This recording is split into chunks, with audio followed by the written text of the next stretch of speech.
পানীতোলা বৰুৱাহোলা খেলপথাৰ মুকলি অনুষ্ঠানত ভাষাৰ ওজা হেমচন্দ্ৰ বৰুৱা সোঁৱৰণী গছপুলি ৰোপণ পৰিৱেশ কৰ্মী ঋতুৰাজ বৰুৱাৰ 23 ডিচেম্বৰ তাৰিখে তিনিচুকীয়া জিলাৰ পানীতোলা বৰুৱাহোলা অঞ্চলত কুবেৰণ সংঘৰ নেপথ্যত আৰু গাঁওবাসীৰ সহযোগিতাত বৰুৱাহোলা অঞ্চলত খেলুৱৈসকলৰ বাবে এখন খেলপথাৰ মুকলি কৰে।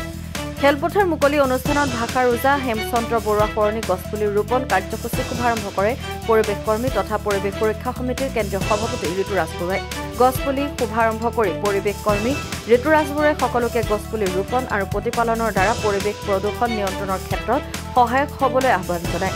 কাৰ্যসূচী অনুসৰি প্ৰথমে মাংগলিক অনুষ্ঠান কৰে, ইয়াৰ পাছতে গছপুলি ৰোপণ আৰু খেলপথাৰ মুকলি কৰে। দিনৰ 2 বজাত খেলুৱৈসকলৰ মাজত বিভিন্ন খেলৰ আয়োজন কৰে।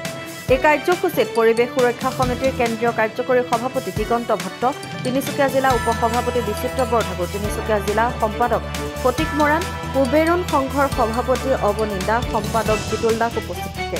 এই অনুষ্ঠানটো পৰিচালনা কৰে যুৱ সমাজ সেৱক দিব্য প্ৰতীক চিটে। তিনিচুকীয়াৰ পৰা মহম্মদ আসিফৰ ৰিপৰ্ট, নিউজ আপডেট। বৰুৱাহোলা খেলপথাৰ নিৰ্মাণ সমিতিৰ উদ্যোগত আজি প্ৰায় 1 বছৰতকৈ অধিক কাল আমি এখন ইয়াত সুন্দৰভাৱে কপালৰ ঘাম মাটিত পেলাই এখনি আমি খেলপথাৰ নিৰ্মাণ কৰি আজি এই শুভ দিনটোৰ বাবে আমি ৰৈ আছিলোঁ। আজি আমাৰ এই শুভ দিনটো আহি পৰিছে। গতিকে ইয়াত যথেষ্ট ৰাইজৰ অৰ্থাৎ শুভাকাংক্ষী ৰাইজ, যথেষ্ট ক্ৰীড়াপ্ৰেমী ৰাইজ ইয়াত সময়গত হ'বহি কিছু সময় পিছতে। আৰু যিহেতু আমি এই অনুষ্ঠানটোৰ লগত সংগতি ৰাখি অৰ্থাৎ খেলপথাৰ মুকলি অনুষ্ঠানটোৰ লগত সংগতি ৰাখি ইতিমধ্যে আমি ভাষাৰ ওজা হেমচন্দ্ৰ বৰুৱাৰ সোঁৱৰণীত আমি গছপুলি ৰোপণ কৰিছোঁ। এই গছপুলিয়ে যেন আমাৰ সুন্দৰভাৱে এটা পৰিৱেশ সৃষ্টি কৰে। ইয়াৰ পৰা যিহেতু আজিৰ তাৰিখত আমাৰ পৃথিৱীৰ যি গোলকীয় উষ্ণতা বাঢ়িছে, গতিকে তাৰ ক্ষেত্ৰত বৰ্তমান সময়ত আমাৰ গছপুলি ৰোপণ খুবেই প্ৰয়োজন হৈ আছে। গছপুলি ৰোপণ যি ধৰণে কৰিব লাগে তেনেধৰণে আমি প্ৰতিপালনো আমাৰ বা আমি যতনো আমাৰ তেনেধৰণৰ দায়িত্ব আছে।